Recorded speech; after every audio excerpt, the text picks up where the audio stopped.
Orang-orang ini masih tidak bisa tidak bergerak. Ketika Yu Daoseng tampaknya fokus pada mayat di bawah kakinya dan berkonsentrasi padanya, mereka bergerak. Di bawah keterampilan akting Yu Daoseng yang hampir sempurna, mentalitas hantu-hantu dalam ini telah mengalami perubahan yang begitu halus. Tidak ada yang tahu seperti apa mayat di tanah, dan tidak ada yang akan tahu. Kecuali mereka bisa mendekati mayat itu dan memeriksanya secara langsung sejak awal. Sayangnya, kecepatan mereka masih sedikit penuh. Setelah ditusuk dari belakang, bagaimana Florelin bisa membiarkan orang lain mendekat? Hantu batin ini menemukan keanehan pada awalnya, tetapi mereka tidak dapat melakukan apa-apa, karena di depan mereka, tidak ada banyak pilihan dan mereka hanya bisa berdiri di sini. Siapapun yang berani melewati garis ini akan dibunuh tanpa ampun. Ini adalah aturan yang secara pribadi diberikan Florelin kepada mereka ketika dia pergi. Awalnya, mereka tidak perlu memikirkan masalah ini. Mereka hanya perlu bekerja sama dengan orang lain di sini dan membuat persiapan yang sesuai. Sayangnya, penampilan Yu Daoseng melanggar rencana mereka. Penampilan Yu Daoseng telah terlihat melalui penyamaran semua orang, terutama setelah beberapa dari mereka diam-diam menentukan bahwa mereka menjadi sasaran. Mereka tidak memiliki kesempatan untuk melarikan diri hari ini. Dan peningkatan kekerasan, membunuh orang ini, setidaknya ada beberapa pujian. Meskipun pelariannya mungkin tidak 1/10.000. Tetapi dalam kasus pelarian, lindungi tenaga mereka, dan bunuh ancamannya, mengandung ancaman Florelin. Ini adalah pencapaian yang hebat. Hantu batin menembak pada waktu terbaik yang mereka pikirkan, ketika semua orang tidak siap, dan berencana untuk melenyapkan Yu Daoseng. Sayang sekali gerakan mereka terlalu lambat. Pada saat orang-orang ini baru saja bangun, orang-orang percaya yang tak terhitung jumlahnya di kuil penguasa cahaya yang telah bersiap dengan keras menghancurkan impian mereka untuk menyerang bersama.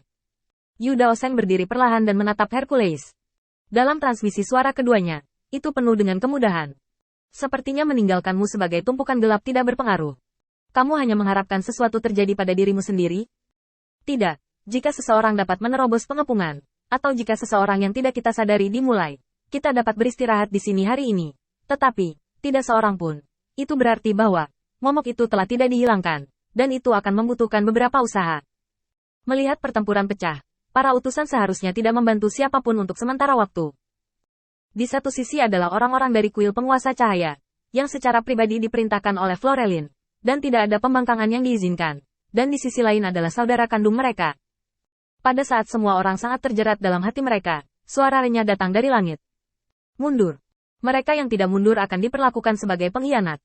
Florelin muncul pada saat yang paling kritis, mencegah kekacauan yang mungkin akan meletus.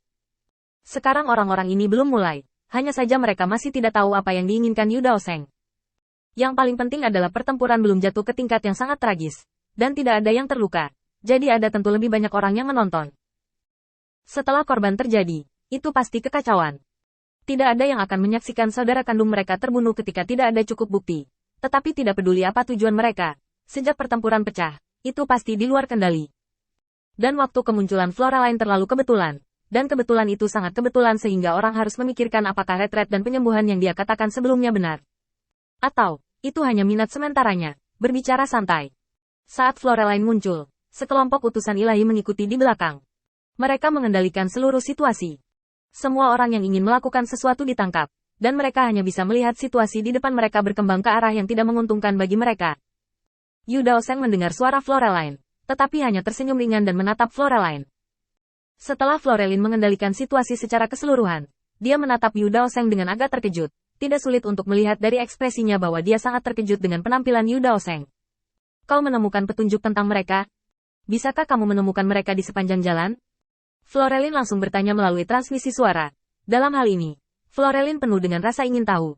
Metode magis seperti apa yang dapat mengetahui rahasia orang-orang ini dalam waktu singkat, atau pada mayat yang sudah dingin. Bahkan mayat yang kesadaran dan jiwanya hancur. Bahkan jika Florelin secara pribadi pergi berperang, tidak dapat menemukan hubungan di dalamnya. Jelas, Yu Daoseng berhasil kali ini, sangat mengejutkan Florelin. Sudut mulut Yu Daoseng sedikit terangkat, dan sentuhan percaya diri lahir dengan tenang di hatinya, dan itu juga merupakan transmisi suara. Awalnya saya tidak punya sarana, tapi sekarang, saya punya. Florin tertegun sejenak, dan kemudian dia merasa lega. Mungkin, ini adalah murid yang baik yang diajarkan oleh Qin Yichen.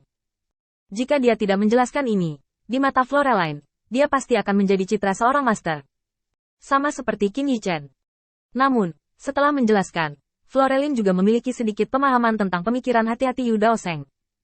Menggunakan metode yang paling sederhana dan kasar untuk menipu hantu batin ini, itu sederhana dan kasar. Saya awalnya berpikir bahwa Yu Daoseng akan menggunakan metode apa untuk menyelidiki, tetapi saya tidak berharap itu memancing. Gunakan keterampilan aktingnya untuk menipu lawan. Ini sangat berani mungkin.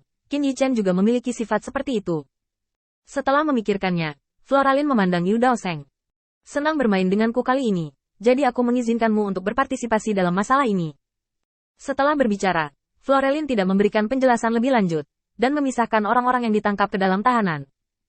Adapun Yu Daoseng, dia tidak memiliki keluhan tentang perlakuannya yang tidak adil. Siapa yang membuat kekuatannya saat ini tidak terlihat begitu kuat? Jika dan bisa lebih kuat, dan jika dia bisa berada di puncak satria, dia bahkan tidak akan berani mengakui pujian seperti itu. Lagi pula, sebelum Yu Daoseng dewasa, lebih baik belajar bersembunyi. Jika semuanya keluar dari pusat perhatian, pasti akan ditonton oleh orang-orang yang tertarik, dan hasil akhirnya mungkin tidak terlalu mulus. Saat Yu Daoseng mundur dengan orang-orang percaya di kuil penguasa cahaya, keheningan masa lalu kembali kekam. Tampaknya tidak ada yang terjadi, tidak ada hantu, tidak ada yang mati, dan tidak ada yang melakukan apapun pada Floralin. Seolah itu semua hanya fantasi. Beberapa utusan surgawi berjaga di luar sel sementara, melihat kembali ke mantan teman mereka, dan melihat kekam tanpa gelombang, dengan perasaan campur aduk di hati mereka. Tampaknya dunia tidak akan berhenti tanpa mereka. Tampaknya dewa-dewa ini tidak sepenting yang mereka kira. Dan bahkan ada yang tidak penting. Ya Tuhan, apakah itu benar-benar penting?